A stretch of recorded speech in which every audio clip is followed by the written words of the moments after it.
It's showtime! Topic I wanted to talk about is the games that are coming out in October. October is going to be a great month for me personally. It just depends on what you're excited for. First, we got Metaphor Refantazio. I'm gonna just call it Metaphor because I'm playing Metaphor Refantazio. Shut up. I have watched some gameplay of this, but I haven't watched any like story trailer stuff, so this would be like the first story trailer I'll be watching. I did watch some gameplay from like some other YouTubers. They straight up said this is just Persona with a different name. Some people may be mad because some people may want something different from Atlas. However, me personally, I like Shin Megami Tensei, I like Persona, so I'm gonna be playing this game. I know Ronioki's in the chat. He said he's not buying this game because he's one of those people that say no Persona 6. I'm not buying this game, which is very valid. But let's see what Metaphor is cooking up in this trailer.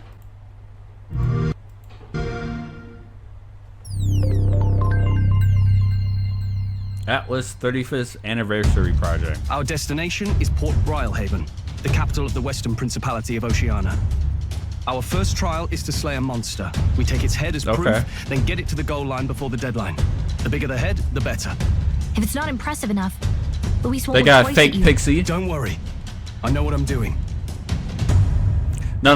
Let me pause the game. Listen. The mods on this game is gonna go crazy. If y'all don't buy this on PC, y'all not a real Atlas fan. Buy this game on PC. First week, Joker about to be in the game. How long is the journey to Brylehaven? 4 days. Not to brag, but this old duck's craft might be the fastest in the kingdom. Got a bit of a trip ahead of us, so you're free to put your feet up, eh? Where to? Here we go. Joker or at least Makoto. Edible fauna everywhere I look. Roasted larvae of the giant sandworm. Tis a unique texture, but the taste is divine. Time to get back to work. Right then, let's get this plan underway. Eyes, mate! Okay. Come out! I guess. Show yourself! Enough! Stop this infernal din! Besides, didn't you hear what it is they're actually looking for? It's about whoever can bring in the biggest monster head, right? If you imbeciles can't even get that straight, you've no chance of winning. We will not be playing that, Count your bro. new friends as reliable Or I'm ones. not a fan of that, I We've guess. overcome plenty of obstacles. Let's believe in the strength that got us this far.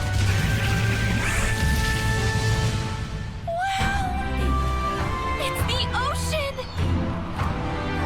Almost feels like everything we thought we knew about the world was wrong. The world is full of unsavory sorts. What say we work together? The more comrades and supporters who stand beside you, the more your power will deepen as you soar to new heights. And those are? Sounds. I feel quite... Right?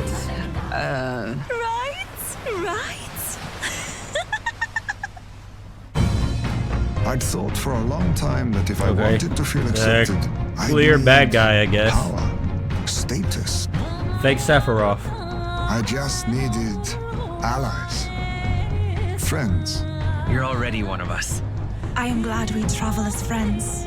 And we've both got something we'd fight to protect. We got TN as a chick, some rabbit, If thou wouldst change the world fake Makoto. by thine own hand, venture forth. Thy journey shalt reveal thy soul's mission. fake Pixie.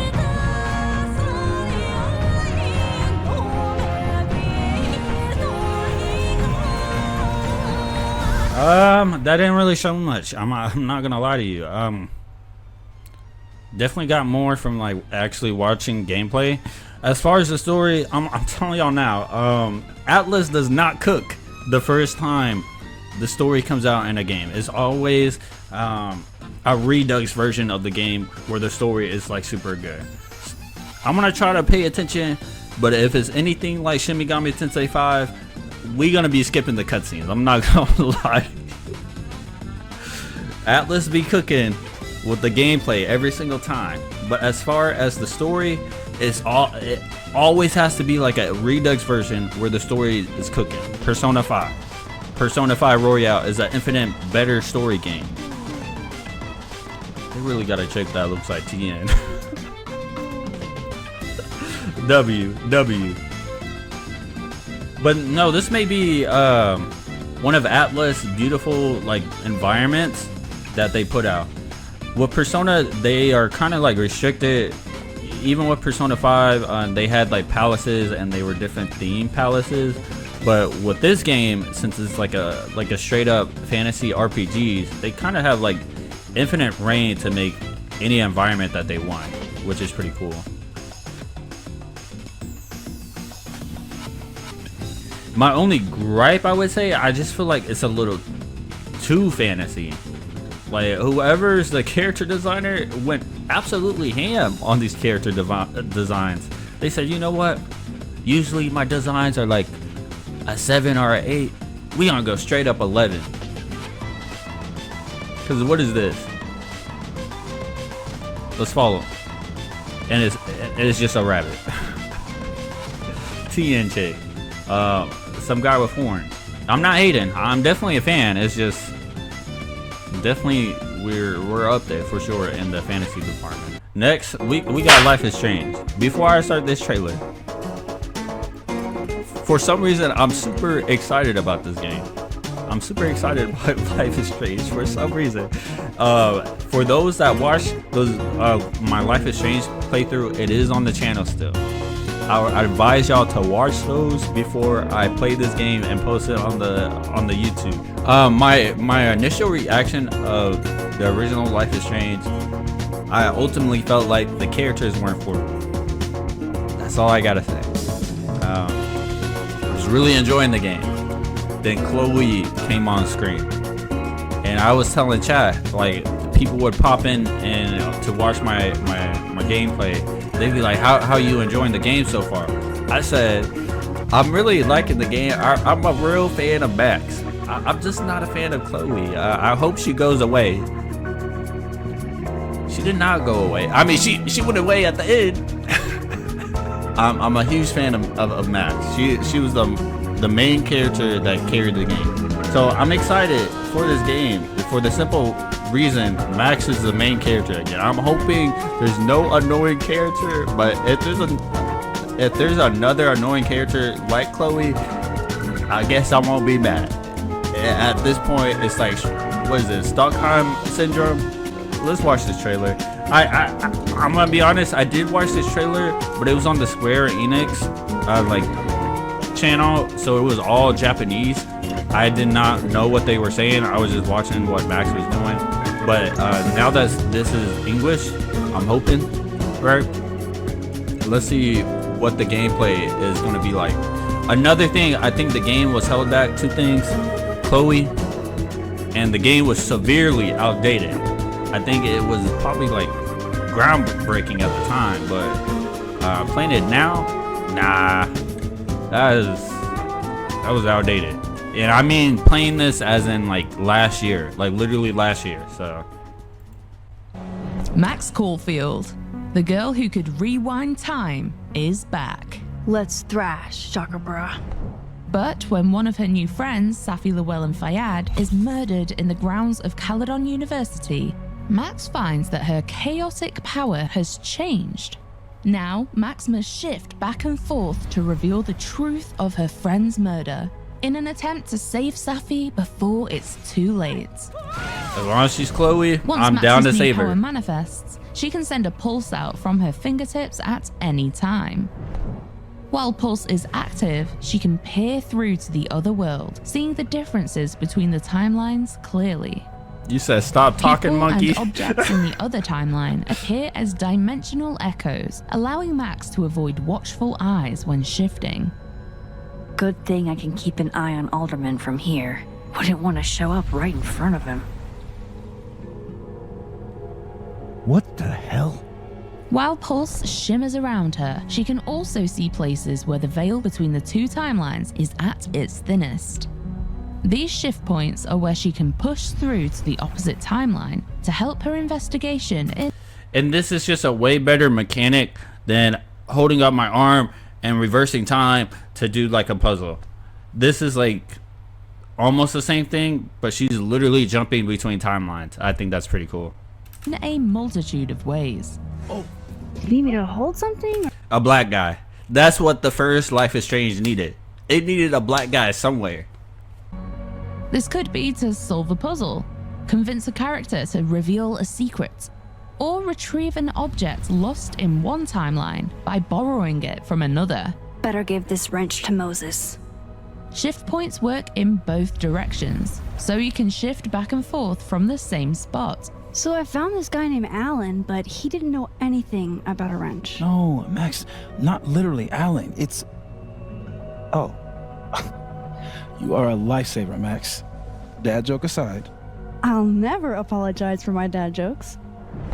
If you're worried about losing track of which timeline you're in, well, Max herself may get confused too. Have you talked to Reggie since yesterday? Reggie? Crap! Wrong Loretta, Max. In the options, you can toggle a UI indicator every time you shift, confirming the reality you've just arrived in, as well as there being visual cues such as cheery Christmas I won't need that. I'm telling y'all now, I won't need that. decor in the timeline where Safi is alive. Most importantly to Max's investigation, everyone you meet has an increasingly divergent duplicate in the I want to be toxic too. I want to be messing up on purpose. other timeline. Depending on which timeline you're in, they'll react to Max and her promptly. A grief-sodden conversation in one timeline may unlock an unexpected heart-to-heart in the other. Grief is hard. The trick is not to let it change your character. Everyone at Caledon is hiding something, and Max is the only one with a viewpoint unique enough to unravel those secrets, and the determination to reach the truth at all costs. Everybody's talking about her like she had a heart attack or a car accident. But she was murdered. Someone murdered her. I don't know how we're expected to just... It's him. It's him. I'm telling y'all now, it was him. Be okay with that. Max has never been so powerful or in so much danger. The fates of her friends and of two timelines are at Max's fingertips. No, imagine I guessed that just now. Listen, after the teacher being the villain of the first game, yeah, this dude was a little bit too close to Max. So I'm automatically guessing they didn't switch up the formula and it's this guy right here. Could be wrong though. I'm very excited for this game. This will be coming out at the end of October, so that's kind of unfortunate. But a bigger game that's coming out is Tenkaichi 4 or Dragon Ball Sparking Zero. Before I start this video, listen guys, this game is a party game. This game is a party game. Ever since they said the balancing in this game is going to be dependent on what character you use, I have not been that excited for Sparking Zero. Y'all know this is a fighting game channel. I like things being balanced no matter what. I get there's anime fans. I get mad when people play TN and they get bodied because they use Super Saiyan God Gogeta, and they say, how is that possible? That's unfair. Blah, blah, blah, blah, blah. I know y'all seen that Dragon Ball FighterZ update. Bro, they made that a party game. I don't know who updated the game. They said, you know what? Let's just change the values of everything. But there is a way that we can fix this problem. If this game provides like a ratio mode, and basically what I mean by this is like, let's say you have to select your fighters. Let's say you get 10 points. 10 points. Let's say Super Saiyan 4 Gogeta is 5 points. And or another character. Let's say Dragon Ball Super Broly is 5 points. Those are the only two characters you can pick. But let's say Tien is 1 point. Yamcha is 1 point. Chaozu is 1 point. Oh yeah, your 2 characters about to get jumped by 10 characters. I'm excited to play that. I'm not gonna lie. I would be excited to play Sparking Zero if that's the case. Let's go ahead and watch the trailer. That's just my initial 2 cents on it. I am so excited to play this game for you guys. Right? We'll post some online matches, but it's just something I'm not gonna take serious, you know. Start it! I, Vegeta, am #1! Something beyond my strength's limit.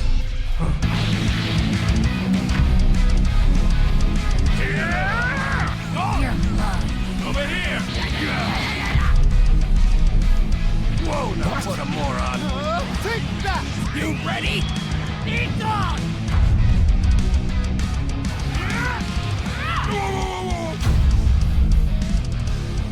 Get started on turning you into a Super Saiyan. You'll finish! Sorry to keep you waiting. I'll start then. Prepare yourself!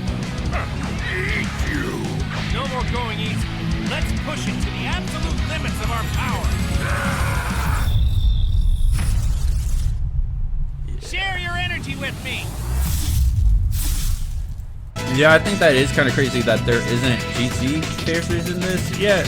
I was thinking that they would just announce them like at the last second, but it literally comes out like a month from now. So they are going to be DLC, and I'm not too down about that. Because this game is going to be like $70. Don't think this game is going to be the value of $70 at all. Like if it was like $50, oh yeah, this is a bot, this is a deal. But stating that a lot of these characters are just going to be copy and paste characters, or like moves are going to be copy and paste. Playable character, season pass, 3 DLCs. 20 playable characters from chat. Ain't no way. What does this say right here? Dragon Ball Daima? We get a DLCs? I'm about to crash out. I'm about to crash out right now. I'm so mad.